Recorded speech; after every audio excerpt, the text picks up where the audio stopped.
નમસ્કાર મિત્રો, હું છું doctor Mahipat, Harikrishna clinic Dhasa junction. આજે આપણે આવ્યા છીએ ગઢડા તાલુકાના માંડવા ગામે. એક એવા એક બાને મળવા જે વૃદ્ધ છે, કામ કરી શકે તેવી કન્ડિશન નથી. બાનું નામ છે શાંતુમા. બા પોતે ઘરમાં એકલા રહે છે. એમને એક દીકરા પણ છે, પણ માનસિક સ્થિતિ તેમની થોડી ખરાબ છે. તો ચાલો મિત્રો જોઈએ, જાણીએ કઈ રીતે લોકો જીવે છે, કઈ રીતે પોતાનું ગુજરાન ચલાવે છે અને આજીવિકા કઈ રીતે ચલાવે છે. વિડીયોમાં ચેક છેલ્લે સુધી બન્યા રહેજો. અને જો તમને અમારું કાર્ય ગમે તો અમારા વિડીયોને શેર કરો, લાઈક કરો અને અમારી આઈડીને સબસ્ક્રાઈબ કરો. તો ચાલો મિત્રો જોઈએ, જાણીએ કે લોકો કઈ રીતે રહે છે, કઈ રીતે જીવે છે. તો વિડીયોમાં બન્યા રહેજો. મારો બાપ સદાય મારો રામ તમારો બાળ બચાવ સુખી રાખશે અને તમે અભરે ભરાય ને તમારા અમર જોડલા રે મારા દીકરા. બા, મારું નામ છે ડૉક્ટર મહિપત, હરિકૃષ્ણ ક્લિનિક ઢસા. હું મારું દવાખાનું ચલાવું છું. આજના દિવસે તમારે અહીંયા ભાવનગર ડિસ્ટ્રિક્ટ કોઓપરેટિવમાં વિશાલભાઈ કટારિયા કરીને જે નોકરી કરે છે, એમણે મને તમારો રેફરન્સ આપ્યો કે ભાઈ અમારા ગામમાં આ રીતના એક જરૂરિયાતમંદ બા છે, એકલા રહે છે. બરાબર છે, તો આપણે એમની મદદ કરવી જોઈએ. તો આજના દિવસે અમે તમારા માટે બા એક નાની એવી મદદ લઈને આવ્યા છીએ. શું નામ છે બા તમારું? મારું નામ શાંતુબેન હરિભાઈ. દીકરો મોટો દીકરો પાછળ છે, નાનો છે પણ મગજ બહુ કામ નથી કરતું, કાંઈ સાંભળતો નથી. હજી હમણાં વાયા ગાંઠ નીકળતી ને ઓપરેશન કર એ સોરઠમાં રહે છે. એ નહીં તો મજૂર છૂટી મજૂરી કરે ને ભાડે રહે છે. તમને પણ માનસિક સ્થિતિ એક દીકરો છે એમને ખરાબ છે? દીકરો ખરાબ નથી, સારો છે. માનસિક મગજની સ્થિતિ થોડી ખરાબ છે. બરાબર. સાંભળો નહીં, મગજ તેજ, આપણે કાંઈ કહીએ ને તપી જાય, આપણે કોઈ વાત એને મગજમાં ઉતરે નહીં, એવું છે. બરાબર છે. અને બાળ બચ્ચું કાંઈ છે નહીં. બરાબર છે.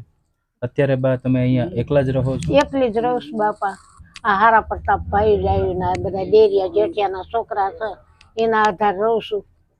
અને આ મોદી સાહેબ આપે છે તે એ વાપરું રહું. બરાબર. અત્યારે બા તમારી આજીવિકા માટે કોઈ સાધન ખરું? કમાવા માટે કઈ સાધન ખરું તમારે?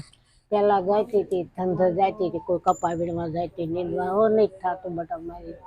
બરાબર. તો મારું પંડિત કામ કરતું નથી, ઉંમરના હિસાબે કામ કરી નથી મારું પણ હાથ પગ આ તો હવે આ ગાંઠું આ દુખ પગની હાથની હું કાંઈ નથી કરી શકતી મારી દીકરા. બરાબર છે. તો જય ભગવાન દે એ ખાઈએ, એક ટક રાંધું 3 ટક ખાવું એવું છે. બરાબર છે. નહીં બા, અમે તમારા દીકરા જ છીએ. ખમા તમને જાજી મારો રામ ભોળોનાથ સુખી રાખ મારા બાપ. અને આજના દિવસે અમે તમારી મદદ કરવા માટે જ આવ્યા છીએ બા. સારું જાજી ખમા તમને ભાઈ. મારી માં શક્તિ તમને સુખી રાખશે મારા બાપ. અમે શક્તિમાં પૂજી. કઈ વાંધો નહીં બા. આજના દિવસે અમારાથી જે નાની એવી મદદ છે એ તમને કરીએ છીએ. બરાબર છે. કંઈ નહીં બા, જ્યારે પણ એવું લાગે ત્યારે ખાલી સાહેબને એકવાર વાત કરજો. બરાબર. અમારાથી જે કંઈ પણ બનતી મદદ હશે એ અમે તમને ભવિષ્યમાં પણ કરીશું. બરાબર. જાજી કમા તમને ભાઈ. તાણીને માતાજી આંખે નહીં ફરકવા દે. અમારા રાંકની રાવો સાંભળો છો કે ભાઈ હવે મેં કોની આગળ ડક ગઈ? ના બા, એવું નહીં, પણ અમે તમારા દીકરા જ છીએ. બરાબર છે હો ને? અને આજથી જે અમારાથી બનતું હતું એ અમે તમારા માટે કરીએ છીએ બા. હો, તમે બેસો થોડી વાર, અમે તમારા માટે જે મદદ લઈને આવીએ છીએ એ લઈને આવીએ બા. પછી 1 મહિના પૂરતું પાછું આવતા મહિને દિવસે.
તમે આજના દિવસે જે આ તમારા માટે થતું હતું એ અમે ફૂલ નહીં તો ફૂલની પાંખડી ના મારા બાપ ના ઘણું મારું પેટ આટલું કરો એટલું ઘણું કહેવાય. એક મને આવી મારા આ સમાચાર લઈ દીધા ને એ મારે ઘણું કહેવાય મારા માટે. બરાબર. કે મને ધ્યાન તો કરી. અને આજના દિવસે બા આજે તમને કીટ આવે છે એ સ્વર્ગસ્થ ભૂપતભાઈ ભીખાભાઈ સિંધવ હા ગામ કાંચળી હા એમના સ્મરણાર્થે તમને આ મદદ મળી છે. હું તો બા એક માત્ર નિમિત્ત છું.